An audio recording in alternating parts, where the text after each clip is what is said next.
Matilda and the Night Whispers. The night had always terrified Matilda. Even as a little girl, she believed the dark was not just empty space, but a heavy, living thing that pressed in around her.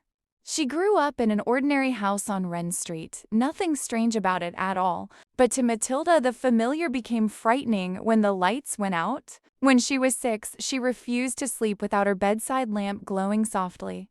She was sure the dark corners of her room could hide anything. Eyes staring from behind the closet door.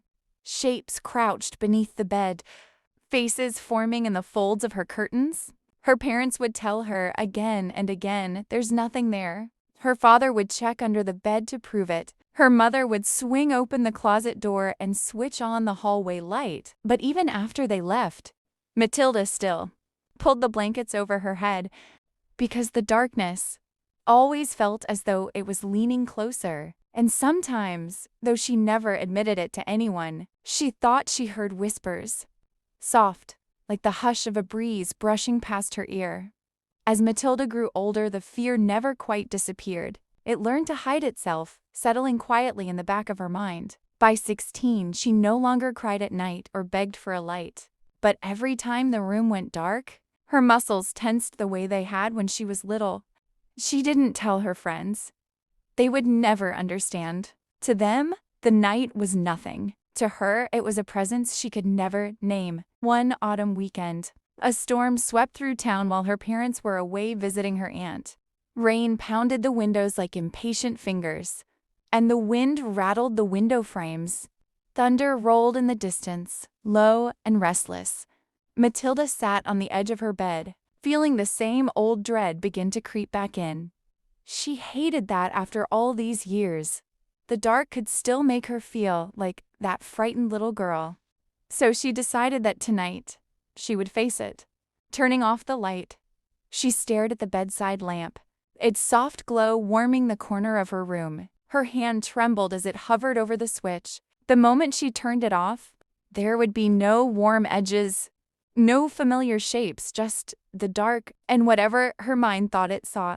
With a quick flick, she plunged the room into darkness. At first, her heart raced. The shadows in the corners thickened and stretched. She thought she saw a tall figure in the far corner of the room, still and silent, watching her. Her throat tightened, but she made herself step forward, one slow step at a time. The old floor creaked beneath her weight.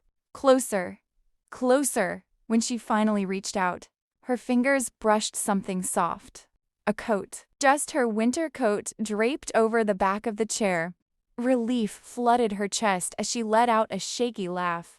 The shadows retreated into ordinary things. For the first time in years, Matilda felt she had won a small victory over her fear. She returned to bed, her heart still beating fast but calmer now. Outside, the storm began to fade to a soft drizzle, and the house grew quiet. Matilda pulled the blanket to her chin, smiling faintly at her own bravery. Maybe, she thought, the fears she carried all these years had just been pieces of her. Imagination, after all.